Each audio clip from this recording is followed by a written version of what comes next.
Sabbiiti ewedde kkooti yagoba abadde kansala wa KCCA nga yakiikirira eggombolola y'e Makindye Ivan Wafula ng'emulanga okuwa amawulire ag'obulimba bwe yali anoonya akalulu.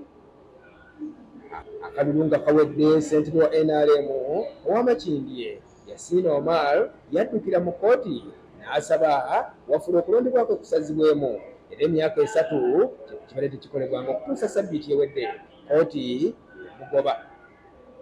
Teribadde bussa amayungu ddala nga Wafula yakagobwa ate kkooti y'emu n'erayizza Omar nga bwe yasaba era ng'olwaleero ye kansala omuggya w'eggombolola y'e Makindye ku lukiiko lwa KCCA. Faithful and bear true allegiance to the Republic of Uganda, and that I will preserve, protect and defend the Constitution.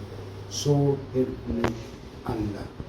Kkooti ya KCCA yeerayizza Yasin Omar nga kansala omuggya owa KCCA era n'awera wamu n'abantu be.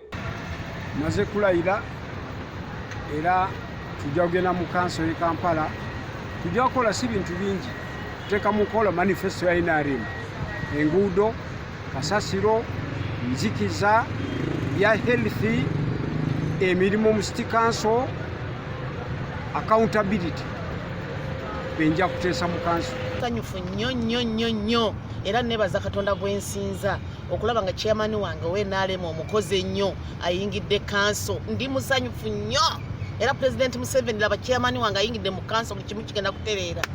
Amanyago Bahena Justin n'abakyala wa Muyenga Mukasa zone. Tuli basanyufu nnyo nga bw'okiwulira. Kino kyekiseera owe NRM omulwanyi omu ajja atereze kanso ya Kampala kwa buli ssaawa esiba mu ntalo.